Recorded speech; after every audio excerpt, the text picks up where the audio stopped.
আকাশ বাতাস থমকে গেছে বীরভূমের রামপুরহাটের এই ঘটনা দেখে। পুলিশ প্রশাসন কি করছে? তাহলে পুলিশের যে ভূমিকা ছিল সেই ভূমিকা কেন পুলিশ পালন করেনি? সরকারের কি ঘুম ভাঙবে? সরকার কি সেই রামপুরহাটের যে পরিবাররা আজকে ক্ষতিগ্রস্ত হয়েছে, যে শিশু আজকে দুনিয়া থেকে বিদায় নিয়েছে, সেই শিশুর পরিবার যারা ক্ষতিগ্রস্ত হয়েছে তার পরিবারকে সরকার কি ইনসাফ দেবে?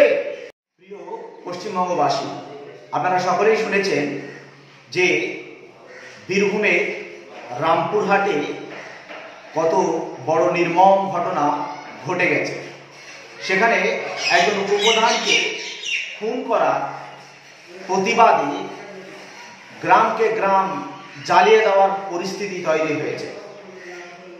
মায়েরা, শিশুরা ঘরের মধ্যে রাত্রিবেলায় ঘুমাচ্ছিল, সেই সময় দুষ্কৃতীরা বাড়িতে পেট্রোল দিয়ে বাড়ি সহ বাড়ির মানুষকে জ্বালিয়ে দিয়েছে। সর্বশেষ সংবাদ অনুসারে সেখানে 8 জন মানুষকে জ্বালিয়ে হত্যা করা হয়েছে।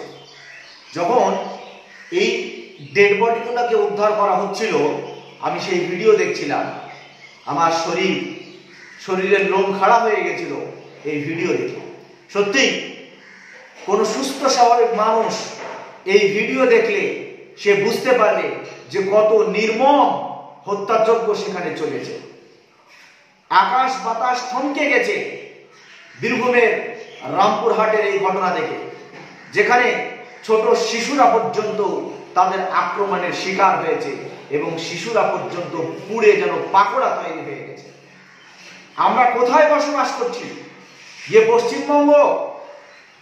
পশ্চিমবঙ্গে যে গত 34 বছরের বাম আমলে যে নির্যাতন, নির্মম অত্যাচার চলেছিল বঙ্গবাসীর উপরে, সেই নির্মম অত্যাচার, জুলুম আবারও বঙ্গবাসীর উপরে চালু হয়েছে।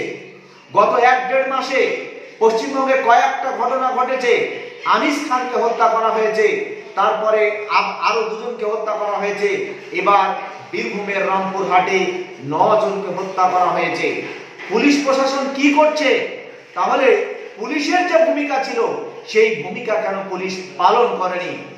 আমরা সোশ্যাল ডেমোক্রেটিক পার্টি অফ ইন্ডিয়ার পক্ষ থেকে এই ঘটনার তীব্র নিন্দা জানাচ্ছি। এই ঘটনায় দোষীদের উপযুক্ত শাস্তি চাই এবং যারা ক্ষতিগ্রস্ত হয়েছে সেই ক্ষতিগ্রস্ত পরিবারকে উপযুক্ত ক্ষতিপূরণ দিতে হবে।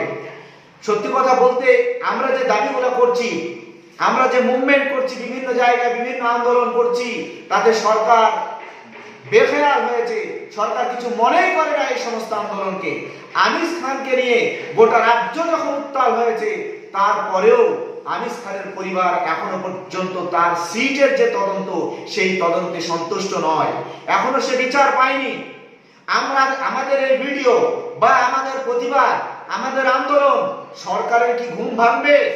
সরকার কি সেই রামপুরহাটের যে পরিবাররা আজকে ক্ষতিগ্রস্ত হয়েছে, যে শিশু আজকে দুনিয়া থেকে বিদায় নিয়েছে, সেই শিশুর পরিবার যারা ক্ষতিগ্রস্ত হয়েছে তার পরিবারকে সরকার কি ইনসাফ দেবে? এদেরকে ইনসাফটা দেবে কে?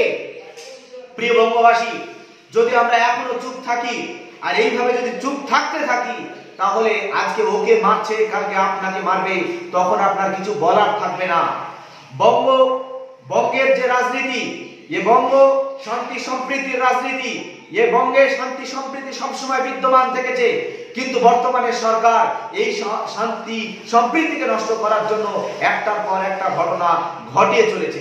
আর বাংলা মুসলমান সমাজ শুধুমাত্র নিজেদের মধ্যে মারামারি কাটাকাটি করতে ব্যস্ত, একে ওকে মারবে, ও ওকে মারবে।